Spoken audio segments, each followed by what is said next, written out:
he was armed, Mr. President? That's what I understand. I don't know. You'll have to ask him. With what type of weapon? I don't know that. Was No, it a male or a female? I don't know. You'll have to get. They'll have a detailed, maybe a briefing for you outside later. I don't know. I didn't ask that question.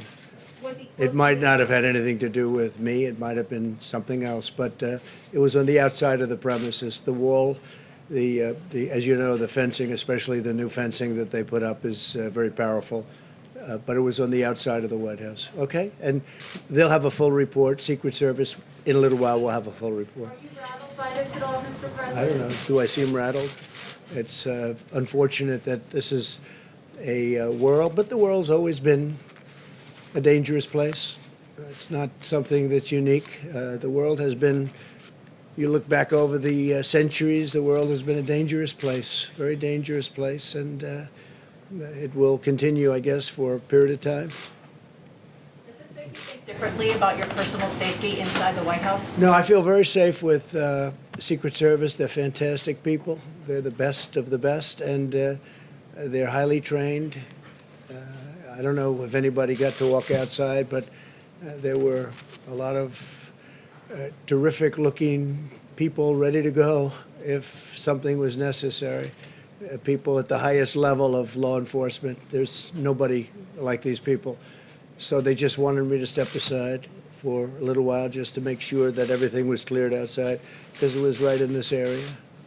So. Why did you come back, Mr. President? Why did you decide after that? Because obviously it created a lot of commotion. What made you decide to come back and continue the briefing? Well, I didn't even think about not coming back. I said, am I able to go back? And they said, you'd have to wait a little while. I waited a little while, as you know, in the Oval Office area. And I said, can I get back now? And they said, yes. And they have a lot of fortification outside, just in case. But it was one person. Okay? You said the shooting was outside. How far away from the White Well, they're House? going to be giving you a full briefing in a little while. Far from the White House, or was it right in front I of can that only fence? tell you they're going to give you a briefing. It was outside of the premises, near the fence, but outside of the But it was near the premises. fence, so pretty Near the close to fence, here. yeah, pretty close. So I was telling you that the Dow Jones and the S&P 500 are now 50% above the March level. NASDAQ is setting new records. It's already broken the record despite the situation of having the China virus. We have new jobs are rising and unemployment is falling faster than nearly anyone thought. And over the past 3 months, we've created over 9 million jobs. And that's a record, a 3-month record. If you add it up, it's a 3-month record by far. And we've beaten expectations by 12 million. We're 12 million above expectations, which is pretty remarkable. Today we had great reports on new job openings, and there's clearly a housing boom, which has been incredible numbers in both housing and an automobile boom. We've rarely seen anything like it, and it's going on right now in America. Inventories are at rock bottom. Used car sales are at record levels, and we will have rebuilt. We're doing a rebuilding like nobody's ever seen. It's a big plus for manufacturing and construction. So construction's getting close to record territory. Manufacturing's doing very well. The car companies are doing great. Very happy for Michigan, the state of Michigan. We have a lot of car companies moving in. A lot of plants are being built and expanded in Michigan and Ohio. There is no reason why the economy can't grow at a 20% pace in the third quarter. That would be a record. And interestingly, it'll be a number that's going to be announced before November 3rd. It gets announced probably around November 1st, which is very interesting. But it's going to grow at a very substantial pace based on all of the numbers we're looking at, and probably a lot more substantial than we originally thought. We're creating new incentives for working jobs, and we're also providing much-needed assistance to those who are still suffering from the effects of the pandemic contraction. And the contraction is now, well, we have the pandemic. We have a lot of great things happening in terms of the vaccines and therapeutics, as you know. And I think we'll be making tremendous progress over the next period of a few months, and certainly before the end of the year. I think we'll have a vaccine before the end of the year, very substantially, and we may have a therapeutic resolvement very quickly, very, very quickly. And frankly, that's the one I'd rather have faster, because you'd go in, you'd give a transfusion or a shot to people that are very ill, and they'd be able to come out of the hospital the next day or a few days later.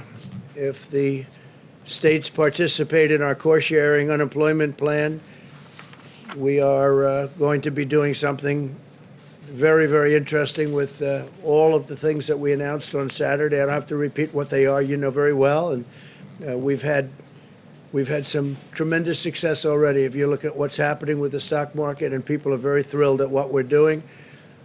We'd like to get the Democrats to focus on other than what they're focusing on, which is a bailout of poorly running states. We have many great running states, states that are setting records. And let's see what happens with respect to that. But we're looking at also considering a capital gains tax cut, which would create a lot more jobs. So we're looking very seriously at a capital gains tax cut, and also at an income tax cut for middle income families. We're looking at expanding the tax cuts that we've already done, but specifically for middle income families. And you'll be hearing about that in the upcoming few weeks, and I think it'll be very exciting. So a capital gains tax is going to be a lot of people put to work, and it would be a cut in the capital gains tax, and also a cut in the middle income tax. So I now want to just discuss a little quick brief, and then we'll take a few more questions. But we took some, who would have known we were going to take questions before we started, right? Is that right, Jennifer? But that's the way it happens sometimes. We want to discuss, if we might, the China virus, and the world continues its fight against this horrible plague. Countries in every continent are seeing increases in cases. We have a rapid increase only in cases, where it's very interesting because we're so far ahead of testing, we have more cases. If we had much smaller testing, would have fewer, but we feel that having testing is a very important thing. It's a great record to have in many ways. We've tested, I guess, close to 65 million people right now, and nobody's even close to that number. No other country is close. India would be second at 11 million, and they have 1.5 billion people. So we have the number one testing anywhere in the world by far, and we also have, I think, the highest quality tests. We have a lot of different ones, but we have the highest quality, including the short-term and the lab tests. The lab tests take a little bit longer.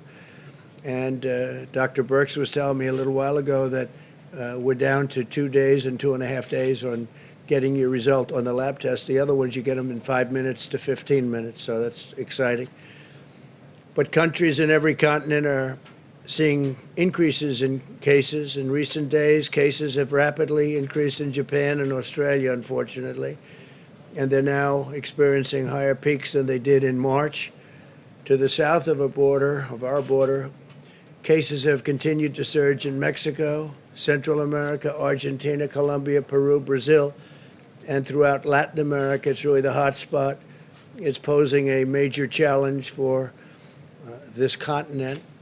Latin America is now the region with the most number of confirmed cases by far, despite a relative scarcity of testing. So when you think of that, that means it's pretty much on fire. They're having a hard time, and we're helping them. We're sending them tremendous numbers of ventilators, which we're making by the thousands every month, and we're helping Latin America very much. It's hard for them to come into the country because we have big sections of wall up now. The new wall is being built, which people don't talk about. They used to talk about nothing but the wall. Now that it's being built, they're not talking about it so much, but it's helped us because we're up to we're getting close to 280 miles in the most important areas. So that's helping us a lot in terms of not having people come in to the country who are infected with the coronavirus. This global trend underscores the persistence of the virus, including in nations that apply the strictest and most punishing lockdowns. You have nations that are really tough on the lockdowns, and they're getting hit very hard. That's why my administration is pursuing a science-based approach that protects the most vulnerable, preserves hospital capacity, and focuses on the delivery and development of treatments and ultimately the vaccine. I feel strongly that we will have a vaccine by the end of the year, and it'll be put in service maybe even as we get it, because we're all set militarily. We're using our military to distribute the vaccine. And logistically, there's nobody like this group of people. I meet with them a lot, and they're ready to go. As soon as they have it, they'll be going. But more importantly, the therapeutics, as I said, I think the therapeutics could be great. Initially speaking, I think that would be, if I had my choice. But you can have them both. You can have them both. You can have them both very soon, too. At the same time, we urge all Americans to apply common sense mitigation. You all know what that mitigation is. Everybody knows it by heart now. Nearly half of all of the deaths from the China virus in the United States have occurred in nursing homes and long-term care facilities.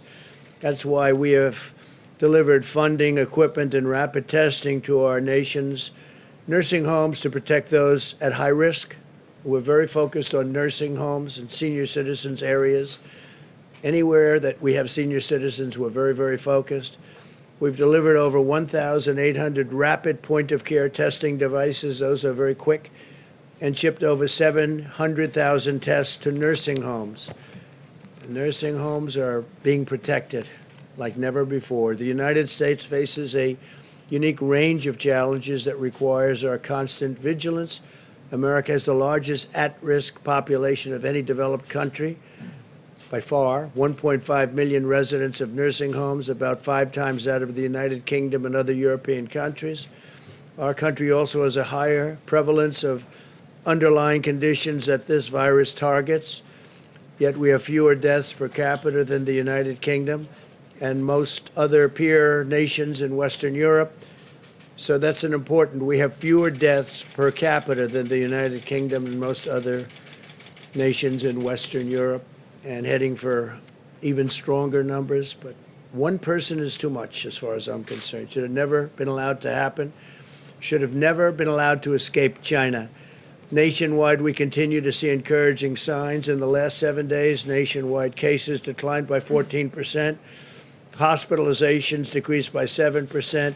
Fatalities decreased by 9%.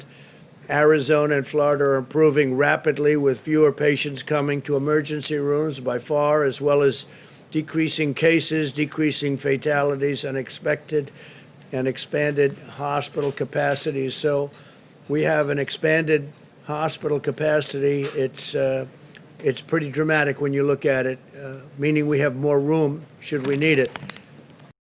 So a lot of tremendous work has been done. In Texas, likewise, the number of patients going to emergency rooms has dropped from July by more than 2/3. That's a lot. Nevertheless, we continue to monitor Texas very closely. Terrific governor, terrific people working on that whole situation in Texas, especially at its test positivity rate, which rose over 20% this weekend. Overall, cases in Texas are coming down and have stabilized in the border counties. That's again where you have the wall and you're next to, in some cases, the wall. In some cases, you'll have it very shortly. You'll have it all built within a number of months. But those areas were hit very hard, and there are likely cases from Mexico that come in, back and forth from the border. They come in legally. As doctors have found more effective ways to treat patients, the fatality rate continues to improve. Texas has 1/6 the fatality rate of New York and New Jersey that they had in April. And if you look at New York and New Jersey, they work very, very hard, but very heavy density, and there are a lot of different kinds of difficulty. The fatality rates in Florida and Arizona are between 25 and 33% of the peak rates of New York and New Jersey. Again, different climate, a different grouping, different density, tremendously different density. In California, the situation is starting to stabilize and improve throughout the major metropolitan areas. Statewide, Hospitalizations continue to decline very substantially, with about 20% fewer inpatients now than on July 21st. California is starting to really show signs of correcting. We're monitoring regions with increasing cases, including Boston, Chicago, and the Midwest, and we're monitoring them very, very strongly and very, very hard. I do want to say that I think at the end of a fairly short period of time, you're going to be in very, very good shape all over our country. Every loss of life is tragic, and all nations must work together to defeat this horrible virus. My administration is going to continue to save as many lives as possible. We are working round the clock, everybody. It's incredible how hard they're working. And people from other countries, we're working with them also, and they're working very hard. This is something that's now attacked 188 different countries. There are a wide range of factors that determine how the virus impacts a nation, such as age, underlying conditions. Underlying conditions is a very big one. If you're sick in any way, especially they say heart and diabetes, that's not a good thing to have. If you're going to have this, if you're going to catch it, so we're trying to protect especially those people that have problems with their heart or diabetes and levels of pre-existing immunity resulting from past exposure to other viruses, which happens.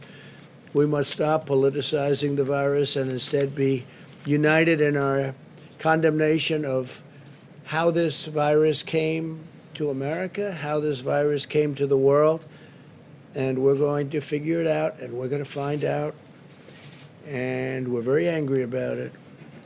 On the therapeutics and vaccine updates, 3 vaccine candidates are currently in phase 3 clinical trials, something that would have been impossible under the previous administration or any other administration. And several others are showing considerable promise. We have great companies, very well-known companies. I think everyone in this room would know these companies, but they're the biggest and the best in the world. And we're working with other foreign companies and countries that have been really working very closely with us. We're trading. We're not looking to do anything but come up with the answer, and we really don't. We don't care. We want to come up with the answer. If it's one of ours or one of theirs, it's okay. We have to come up with the answer, and we're very close to getting it. Some people think we have it. We may have it. We have the best scientists in the world racing to develop a safe vaccine that will end this pandemic, save millions of lives, and that's millions of lives all over the world, and end the harm inflicted by this virus to our society and to all other nations. Last week, the NIH began a clinical trial of remdesivir paired with another approved antiviral drug and anti-inflammatory drug. You know that remdesivir has been very successful, and now they're experimenting with others, including antivirals and anti-inflammatories, and they're having some very interesting success. We've secured enough remdesivir to treat over 650,000 patients. On Saturday, I took executive action in its signing to save American jobs and support American workers. I signed directives to give a payroll tax holiday with the understanding that after the election, on the assumption that it would be victorious for an administration that's done a great job, we will be ending that tax. We'll be terminating that tax. On the other hand, the other group wants to raise taxes, and they may want to leave it where you pay it. But the payroll tax is a big deal for people.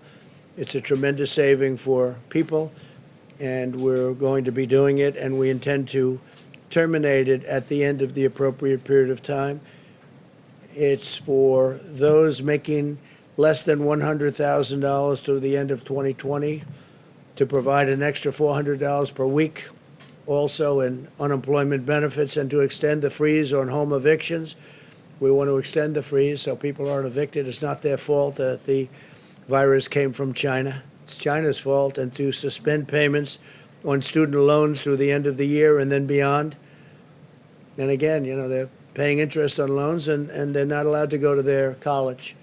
So we're going to suspend payments on student loans through the end of the year, and then another extension most likely, because it's not fair to the students to have to pay when the colleges aren't doing the job of getting open, and I think probably many of them could be open. So I want to thank you all. I'm sorry for the disturbance before. Things happen, and if you'd like, we take a few questions. Yeah. Thank you, Mr. President. I appreciate it. Haley said earlier today that you've been working around the clock, so there's no delay to get these enhancement unemployment payments to Americans. Yeah. Can you give me your timetable? Are we talking next week, 2 weeks, a month? Steve, what do you think? Within the next week or two, we think the states will be able to execute. So, Mr. Secretary, you're saying when? I think within the next week or two, most of the states will be able to execute.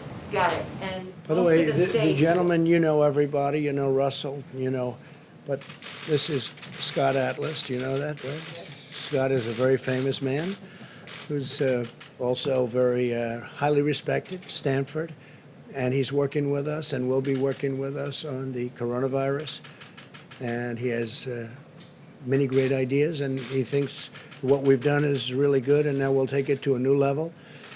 And so it's great to have Scott working along with us, and we appreciate it very much, Scott. Thank you very much. Really terrific. We've had some great discussions. To follow up on that, Mr. President, if you don't mind, you mentioned the states. Have all the governors signed on to this? We just had a meeting with the governors, and they were very anxious to get money for the people in their states. And if they, depending on the state, we have the right to do what we want to do. We can terminate the 25%, or we don't have to do that. So we'll see what it is. Depends on the individual state. But a lot of money will be going to a lot of people very quickly. And I've instructed the Secretary of the Treasury to move as quickly as he can, right? So we'll get it done. Yeah, please. I have a question about coronavirus, but I wanted to just ask you to be clear on the incident outside. There's a fairly significant perimeter around the White House. Does it concern you at all that someone who was armed was able to get so close that you needed to be removed from the briefing room? Well, I don't know if he was close or not, he or she. I don't know if it was a he or she. But I have such confidence in these people. They're so good. And I don't think the person breached anything. It was on the outside ground. So I don't believe anything was breached. I asked that question. So they were relatively far away. On coronavirus, 97,000 children tested positive for coronavirus in the last 2 weeks in July, according to the American Academy of Pediatrics. Does that give you any pause about schools reopening for in-person learning? Because they may have, as you would call it, a case, it may be a case, but it's also a case where there's a tiny fraction of death, tiny fraction, and they get better very quickly. Yeah, they may have it for a short period of time, but as you know, the seriousness of it in terms of what it leads to is extraordinarily small, very, very much less than 1%. So do you still Jonathan, believe that children are essentially immune? Yeah, I think that for the most part they do very well. I mean, they don't get very sick. They don't catch it easily. They don't get very sick. And according to the people that I've spoken to, they don't transport it or transfer it to other people, or certainly not very easily. So, yeah, I think schools have to open. We want to get our economy going. We have incredible numbers despite this. If we could get this going, I think it's a very important thing for the economy to get the schools going. Jonathan, go ahead. Thank you, Mr. President. In Ohio a few days ago, you said, quote, Joe Biden has hurt God. He's against God.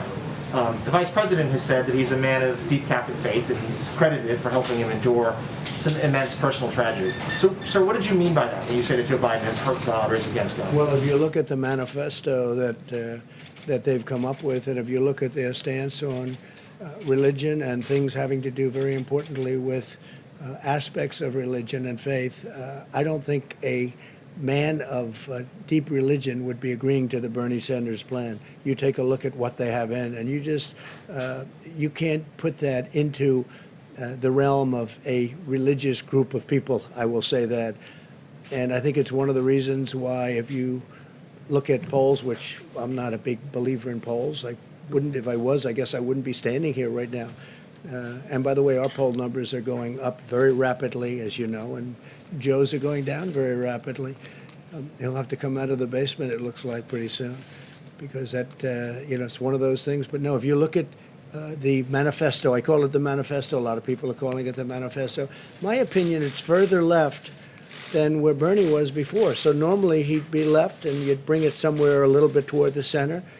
But some of the things that they have down there, and I'm not only talking in terms of religion, I'm not talking even in terms of religion, but some of the things they have in the agreement made, and this was an agreement made by Bernie Sanders and Joe, it's a terrible thing. It would be a terrible thing for our country.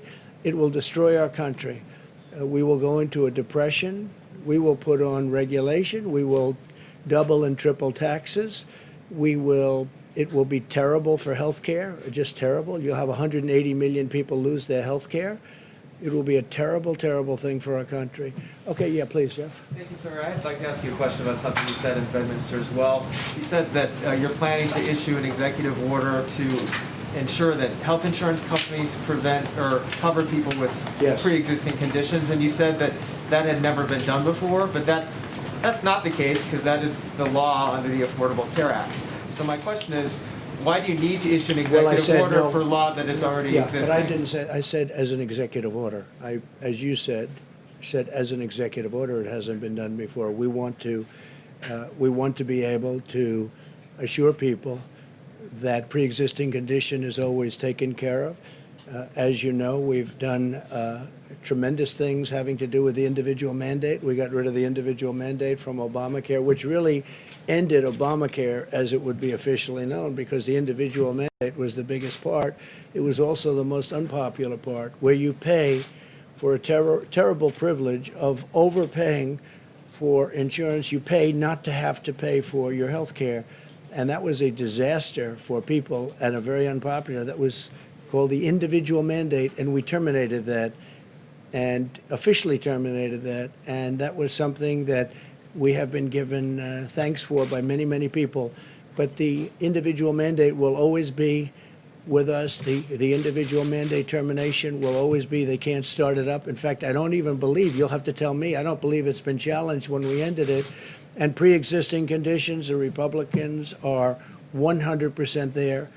And I'll be issuing at some point in the not too distant future a very strong statement on that, probably in the form of an executive order. Why do you need her to do an executive order if it's already a part of existing Just a double law? safety net, and just to let people know that the Republicans are totally, strongly in favor of pre-existing condition, taking care of people with pre-existing conditions. It's a signal to people. It's a second platform. We have pre-existing conditions will be taken care of 100% by Republicans and the Republican Party.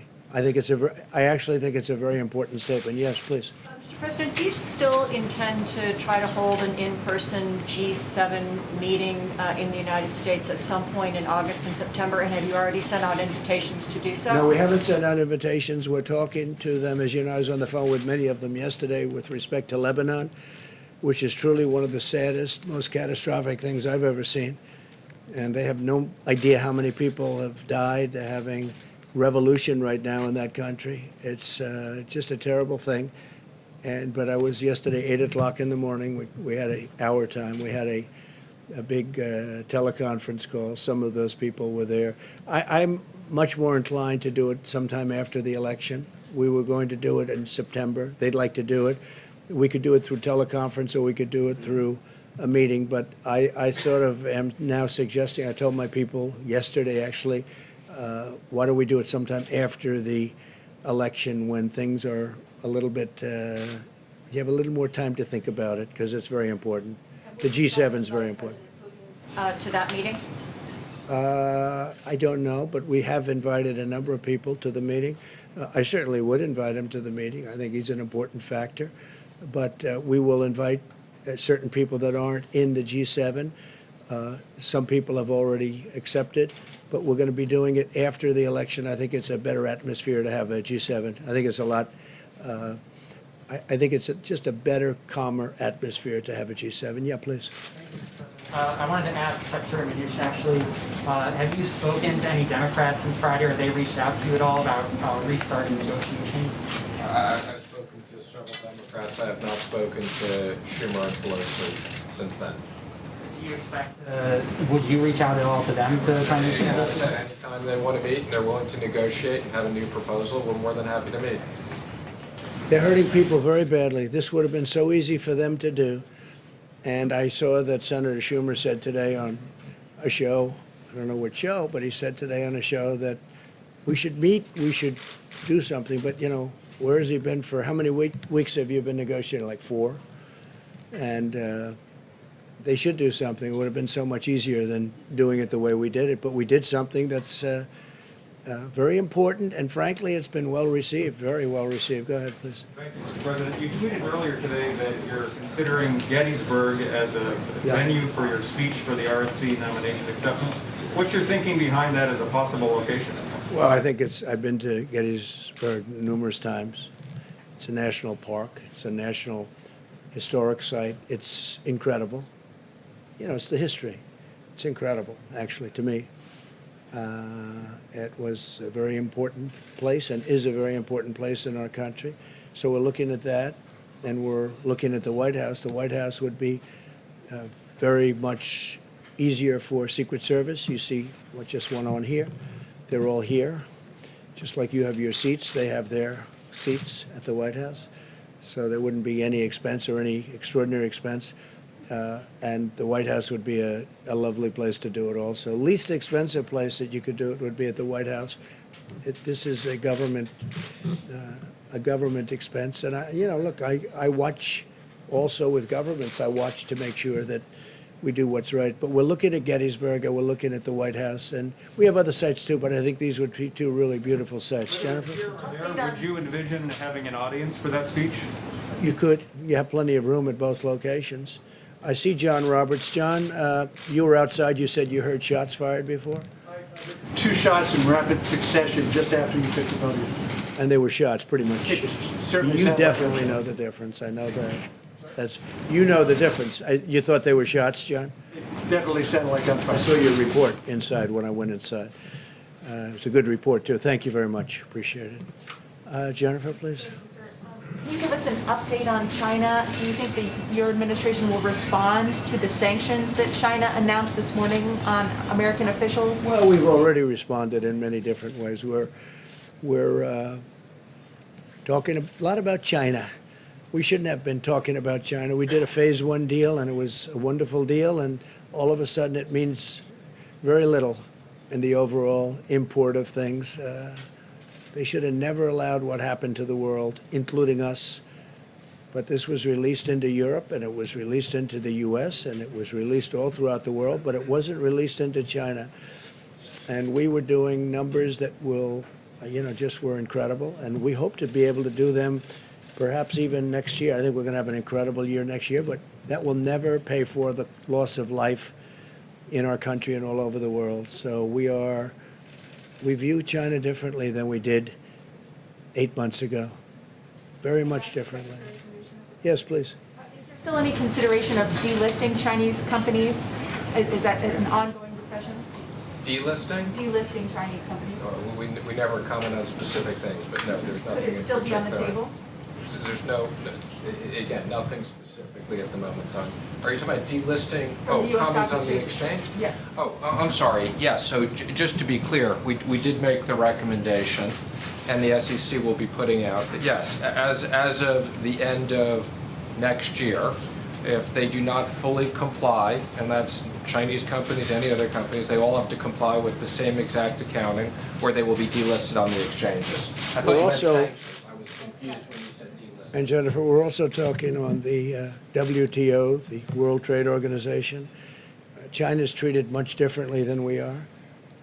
This should have been handled many years ago when it first happened, but they're treated as a nation that's developing. They're treated as what they call a developing nation, which gives them tremendous incentives and advantages over and above what the United States gets and over and above what other countries get also. This is a developing nation? I don't think so. I don't think for purposes of what we're talking about it should be.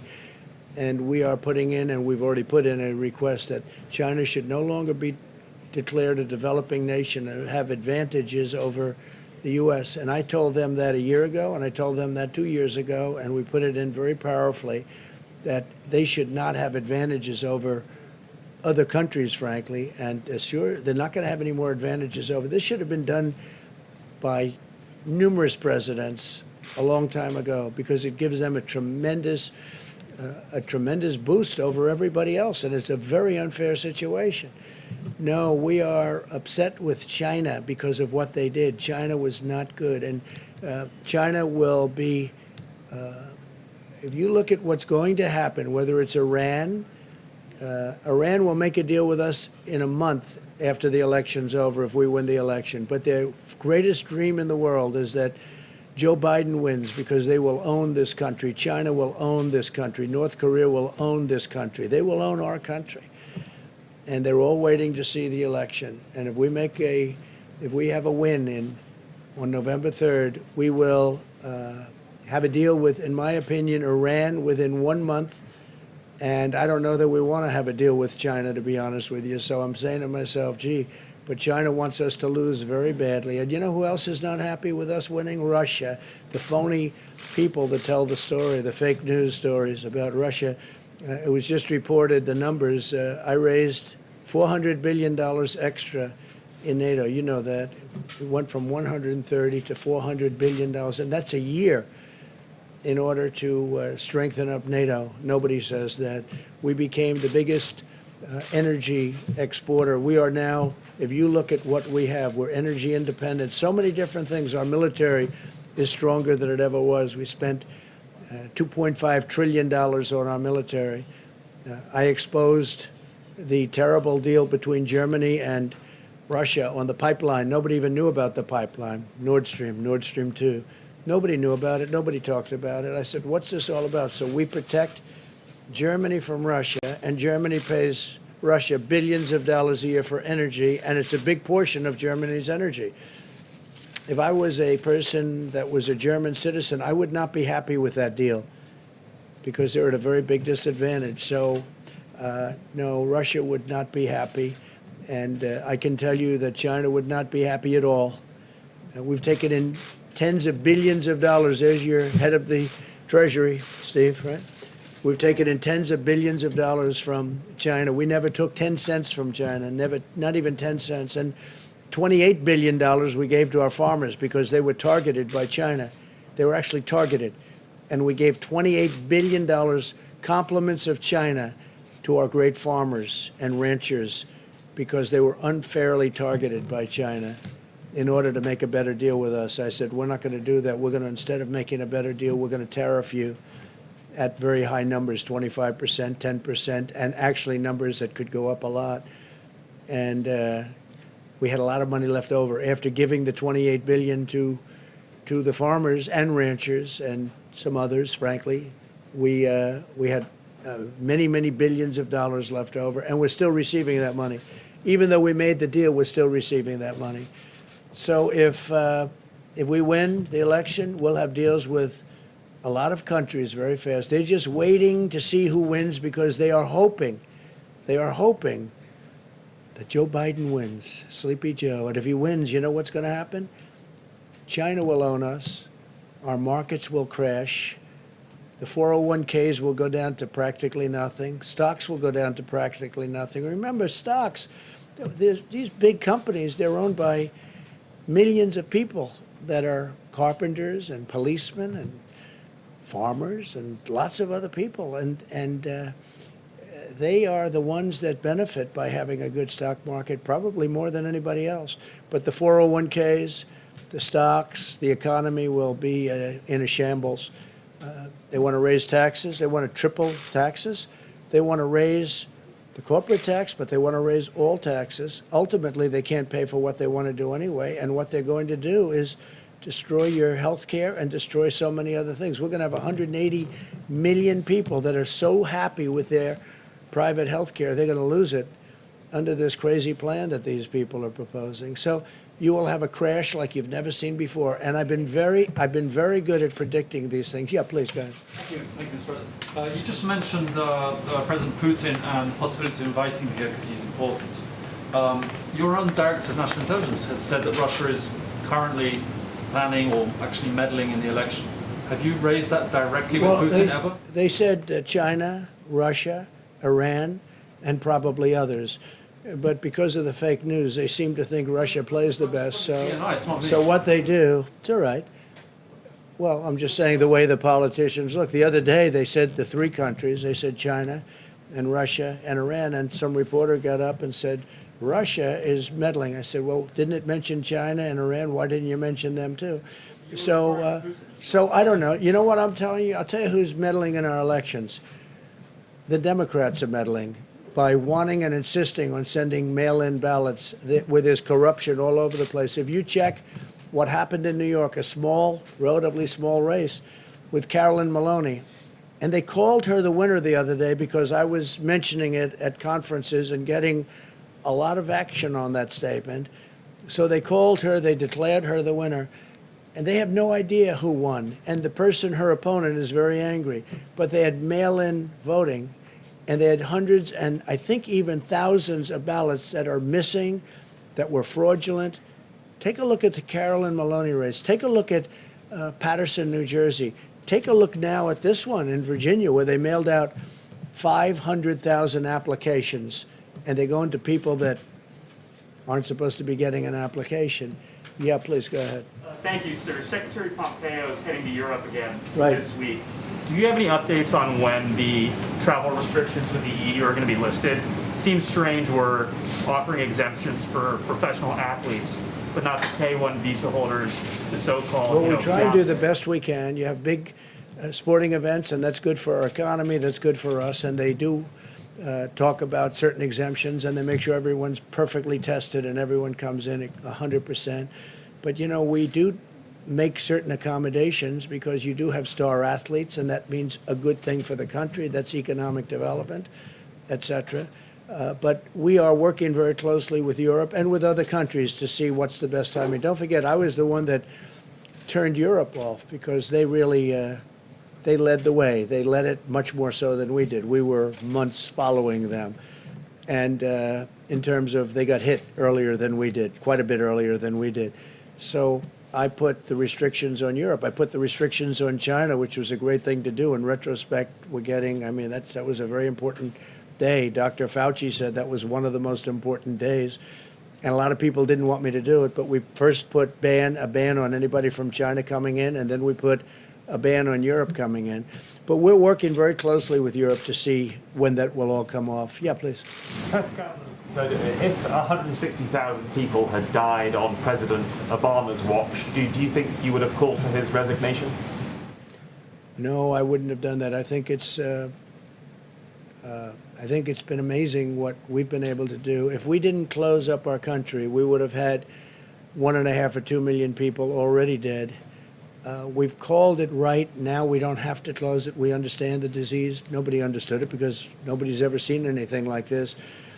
The closest thing is in 1917, they say, right? The great pandemic certainly was a terrible thing where they lost anywhere from 50 to 100 million people.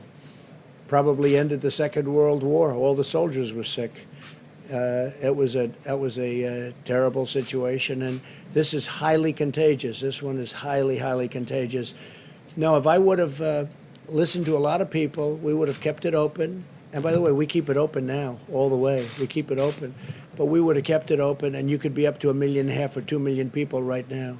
1.5 to 2 million people.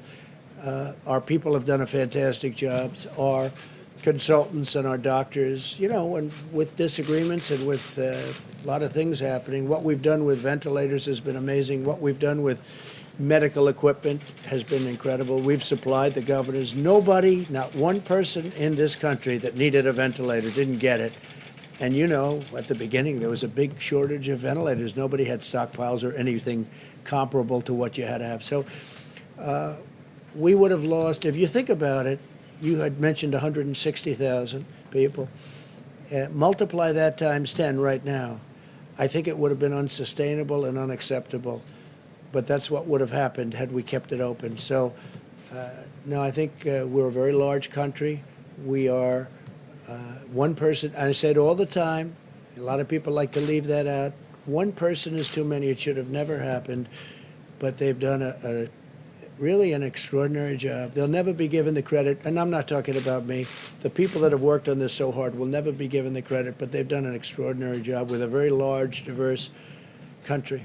Really an extraordinary job. And a lot of the governors who, as you know, they sort of do the micro in their states, and they go up, and I think I can tell you that a lot of the governors have done an extraordinary job, too. Yeah, please go ahead. Thank you. Did you ask the U.S. ambassador in Brazil to focus his efforts in eliminating ethanol tariffs in Brazil? You have to, you can't, yeah. You asked the ambassador in Brazil to focus his efforts to eliminate ethanol tariffs in Brazil? We haven't really discussed that too much, but at some point we probably will be. And we don't want people tariffing us, and if they tariff us, although I must tell you, I have a very good relationship with President Bolsonaro. He's great. And I hear he's doing well. He's recovered from having COVID-19, as they say. And that's great, and send him my regards. I think that as far as Brazil is concerned, if they do tariffs, we have to have an equalization of tariffs. And we are going to be presenting something having to do with tariffs and fairness and tariffs, because we have many countries for many years that have been charging us tariffs to do business, and we don't charge them. And it's called reciprocity. It's called reciprocal tariffs. And you may be seeing something on that very soon. Did you have one, OAN? Brazil on coronavirus, Mr. President. OAN, please. Thank you, Mr. President. First of all, thank you for coming back to finish the briefing. Thank you very much. After the scuffle. So I have an opinion question for you. Okay. Joe Biden is set to announce his running mate at any time now. We expect him to announce her. Many of your supporters feel that the reason that Obama's former NSA, Susan Rice, is at the top of Biden's list is that she can best cover up a lot of the Obamagate surveillance crimes that had taken place during your campaign. What are your thoughts? What is your opinion? Do you subscribe to that line of thought? How do you feel about it? Well, look, the Obama campaign spied on our campaign, and they've been caught, all right? And now let's see what happens to them. But they have been caught. They've been caught red-handed. It's probably treason. It's a horrible thing they did. It probably never happened before. At least nobody got caught doing it. But they used the intelligence agencies of our country to spy on my campaign, and they have been caught. And there are a lot of people involved. I don't want to say how much she's involved. Frankly, if he chooses her, that's fine, but that's a potential liability. We'll see. But President Obama knew about it. Joe Biden knew about it. Comey knew about it. Brennan, Clapper, the whole group, they all knew about it. Lisa Page and her lover Strzok, they all knew about it. And we have it documented. We have it in texts. We have it in all sorts of forms. They knew about it. It was a terrible thing. Should have never happened and should never be allowed to happen again to a president. This should never happen again. This was a setup like we've never seen. I think it's the political crime of the century. And they've been caught. So let's see what happens to them all.